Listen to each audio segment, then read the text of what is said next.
I'd like to welcome everybody to the Pattern Disruption Podcast.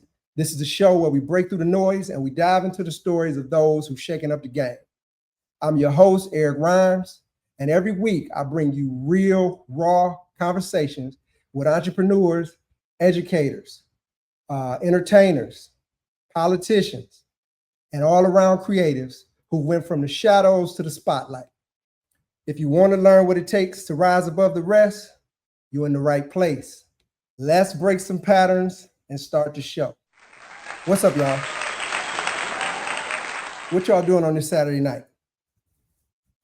Most of us are definitely not learning about cryptocurrency tonight. So if you're here, then you're one of us. I got some special guests that I'm bringing in. I'd like to introduce Sadale Murray to the stage. What's up, Sadale? Hey, what up, though? What up? What up? What up, everybody? You got to turn that phone to the side, man, so I can get a full screen view of you. There we go. Okay. And then we got Sadale in the house, and I want to bring my boy Jason McHenry in. What's up, Jay? How you doing? Man, I'm good, man. I'm good. I did a brief introduction on y'all, but y'all both been on here before, so I just want to kind of get started, man. I want to start with Bitcoin and what does Bitcoin mean to you? Anybody can start. Bitcoin to me is the future. I mean, it's everything. It's where everything is going. The world is moving towards Bitcoin. Bitcoin is like a digital gold. Well, it right now it's at a digital gold state, but I think it's going to move over into a digital currency. You got people countries that used to denounce Bitcoin that's now buying it. Give you an example. China denounced Bitcoin, but now they're in Bitcoin. Russia is starting to sell oil and using Bitcoin. Bitcoin is a universal reserve currency, and it can't be controlled or stopped by anybody. So I think that's just the wave of the future. So there. Well, to pretty much just sum it up, it's like, you just pretty much taking back, your life. You just buying because, like, if you trade pieces of, minutes, seconds, all of these things add up to your life. So, they're stealing your life from you. And, this gives you a chance to pretty much buy it back and have the potential to save others as well, if you really understand it. What he means by that, y'all, sorry, I didn't mean to cut you off, but he just sparked something in my head. What he means by that is when you have Bitcoin, you have control over all your money, all your power. You have control over it. No one can take it from you. It must be given freely. Anything on this planet could be taken from you. They could take your house from you. They could take your car from you. They could take anything like your bank account. They could freeze anything. Anything that you think you is yours, it could be taken away from you. Except Bitcoin is 12 to 24 words that's just stored in your head. So you can go to the airport with just like no luggage or anything, nothing in your pocket, no change or anything, no keys or nothing. You have nothing. The only thing that you have is 12 words in your head. You got $1 million. If you got $1 million worth of gold and you're trying to go through the airport, they're gonna confiscate your gold. And if you're traveling like with over so much cash, they're gonna take your cash. You can hop on an airplane with nothing but these 12 words in your head, go to another country, and then buy a device and pretty much put those 12 words in that device, and now all your money is right there. you So can you take own crypto. everything you Own your own. money with crypto. So, but everything else could be taken from you. And the thing is, they're trying to buy it all up before the masses even know about it. You're going to talk to the average person and ask them anything about Bitcoin. They don't know anything. BlackRock is the largest. They pretty much are like the fourth branch of the government, and they're pretty much like buying up all of the Bitcoin. And nobody's even talking about it. So they're gonna pretty much like this is where the financial system is moving. So the people that were in control of the old financial system, Bitcoin was created for everybody else because the old financial system is corrupt. So Bitcoin is actually like a way to pretty much like level the playing field. So that's why people that are in crypto get rich because it's kind of like you leveling the playing field. But So, they're so actually trying to move to the new currency, and like most people don't even understand it, and they're going to be at the top of the new currency when it switches over. They're going to be at the top of that, when it's really like, and they're going to be at the bottom of it. So but really right now, if you get on involved with this, you have an opportunity to be the top of the next asset class, or when it switches over to the from analog to digital. Olivia Ross, she said that she's here to learn. For somebody that is new, Jay, Yes. what, you gave an explanation in our last video that I felt was really good, where you said what you would tell a child, and no disrespect to nobody that's new to it, but it's just what it is. Oh, I get it. I understand what you're saying. If I was talking to a child right now, I would tell that child to buy Bitcoin because Bitcoin is a bank account that's made to multiply every 4 years. Every 4 years, if you start buying this at 10 years old, at 14 years old, that account is going to multiply. At 18, it's going to multiply. At 22, it's going to multiply. Every 4 years, that bank account is going to multiply because Bitcoin is designed to multiply every 4 years. Why? Why? Because there's something built in the code called the halvening. The halvening means the reward for creating a Bitcoin block is now cut in half. So when Bitcoin first started, the first Bitcoin block reward was 50 Bitcoin. After that 4 years, they call it the halvening. Now the reward is 25 Bitcoin. The next 4 years, 12.5, then 6.25. And right now we at 3.125. So every time you create a Bitcoin block, your reward is cut in half. And then also the amount of Bitcoin that is being put into the world is also cut. So if there was hypothetically 18 Bitcoin or 1800, let's just say hypothetically, every 10 minutes it was 200 Bitcoin, hypothetically. Every 4 years, that amount is going to be cut in half. And that's what makes the Bitcoin price rise. And plus, it's only 21 million. Uh, Thirdly, I guess, this was supposed to be supplied to the people for the whole world.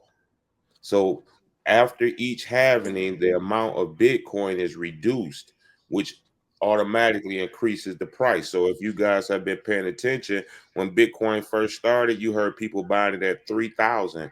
Now we at 100,000. In the next 4 years, it may be up to 700,000 because every 4 years is designed to multiply. Well, and I got something to add to that. Now, again, this is like this kind of ties in to real estate as well, because what's happening now is we're moving from a credit based society to an asset based Yeah. society.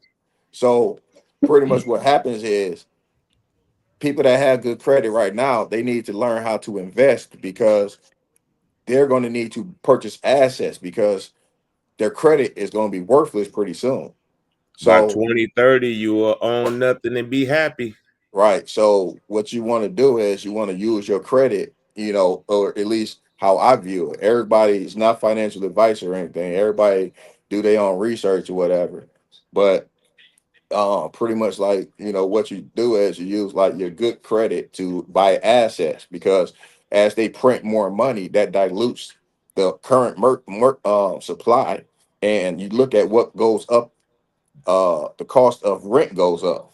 Who benefits from rent going up? The landlord, because the landlord you know, he just passes along the inflation cost along to the tenant.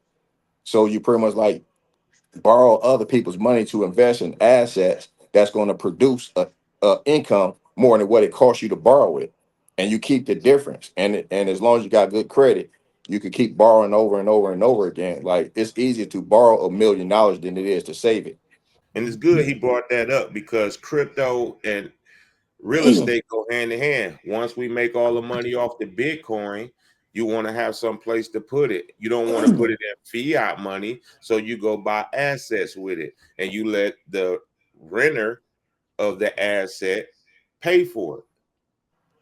And that's how the game goes. I mean, it sounds kind of messed up, but when you buy hard assets like an apartment complex or something, all the renters are going to be paying your bills.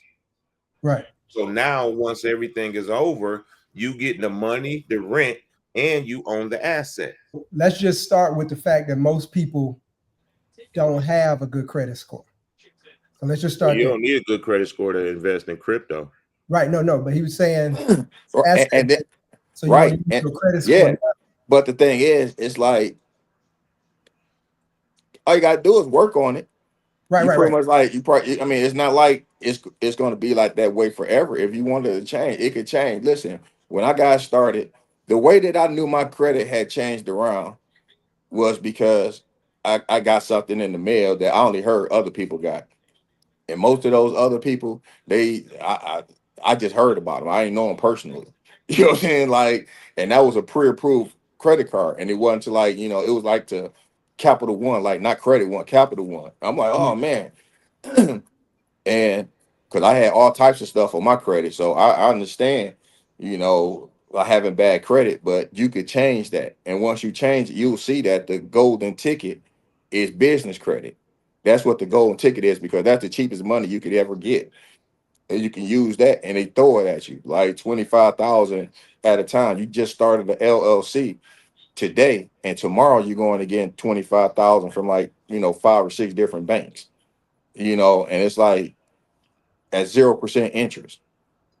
It's like if you know how to, what to do with the money, you don't, they got us bamboozled, to working for something that, you know, we're above, but you if you working for your purpose, you never work. So we actually supposed to be doing what we love to do. Like Jay. Jay loved doing floors. You know, that's what he loved to do. Some people look at it as being work, but he look at it as being a passion. So it's not work, and it's a way for him to serve others, which is the major goal of why we're here on this planet anyway. So y'all been talking to me about Bitcoin for the longest. Your phone is going crazy on your lap. Oh, damn. Okay. But y'all have been talking to me about Bitcoin for the longest, and it didn't click or register with me until I went to a mutual fund that I got 10 years ago, back in December of 2014. I had a $3,000 principal that I put into a mutual fund. I looked at that same account 2024, which was 10 years later, and it hadn't even went up 100. Well, it did go up 100%, but it didn't go over 20 grand in 10 years. In So Bitcoin, that would have been how exactly. much? So, but see, when in 2014, Bitcoin was $300. So had I spent that same 3,000 and put it into Bitcoin, I would have over $1 million right now. You have over 1 million. Exactly. Why didn't Yes. you do it? Because I didn't know about it. I You didn't ain't have know anybody in about my it. network. So I heard about it, but I didn't have nobody in my network like I'm doing now. And that's why I'm on the internet, on Facebook, talking to my people, my peers, and telling them, you got somebody telling you, so you won't be me in 10 years. Right. Yeah. Won't be me in 10 years. You know what I'm saying? Well, let me tell this, not to cut you off. Sorry about this, E, but let me just say this to the people who don't know about Bitcoin. We understand that Bitcoin is 108,000, or let's just say it's 95,000. We're not saying go and try to spend 95,000 because you could buy pieces of it. You could buy $1 worth of Bitcoin. You could just keep buying $1 worth, $1 worth. What I'm saying is you don't have to be a millionaire to invest in Bitcoin. You can start off with $1. All right, I'm sorry. Because if Bitcoin is 100,000 today, like Jay said, you don't have to buy a whole Bitcoin. But if you put in $1 today and the price is 100,000, if it goes up to 500,000, that means it multiplied itself times 5. So your dollar also multiplied times 5. So your dollar went from being $1 to $5. So that's how people that don't have a lot of money can even make money with Bitcoin. Right. And the thing about Bitcoin has ushered in a whole new wave. So under Bitcoin, you have a lot of other coins. They're called altcoins. So you don't necessarily have to have Bitcoin right now. You could buy the cheaper coins, which are altcoins. Some people have heard of them: Shiba Inu, XRP, Solana, Ethereum, Dogecoin. All of those considered an altcoin. Any coin that is not Bitcoin is considered an altcoin. So if you don't have money to invest in Bitcoin, you can invest in some of these smaller altcoins to then turn that money into Bitcoin. Right. Let me give you an example real quick. XRP, that's one of my favorite cryptos. Yesterday, I just read an article that Bank of America is now doing 100% of internal transactions using XRP. XRP is only $2.30 right now. For the longest, it was only 40 cents. But the point I'm trying to make is, They'll say he got it at 20 cents. yeah, you can get it when they first came out. A lot of these coins when they The first money. come out, they not even Yeah. a penny. When I bought it at 20 cents and it wouldn't go above $1. Like I sold it, so Well, I invested. I and that was bought a it. 5X. That was a 5X. I was like, that was too low. I had to get rid of it. See, but I'm more long term because I can see the future. I see where it's going, and something as far like XRP is not necessarily the coin that's important. It's the technology the coin represents, which is blockchain technology. Well, I'm sorry, digital ledger, because that's what XRP is. It's like a digital ledger, meaning that banks can move money much quicker, much faster, much cheaper using XRP. And if the bank's using it, you got to understand it's got importance to it. So I'll follow the money. So if the banks is using it, then and it's only $2, that's what I'm gonna start using, because we know And then if eventually. you get like a ETF like they're talking about. ETFs actually have to own the actual physical Yeah. product. They So own that's going to take it up off the market right there.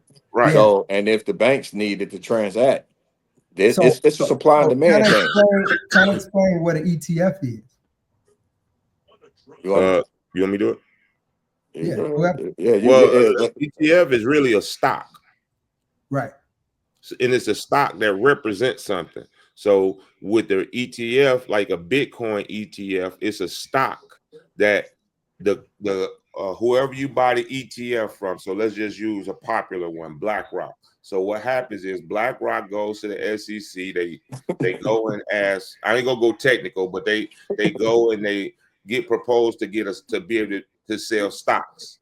And once they be able to sell stocks, these stocks can represent pretty much anything they wanted to represent, as long as it's financial.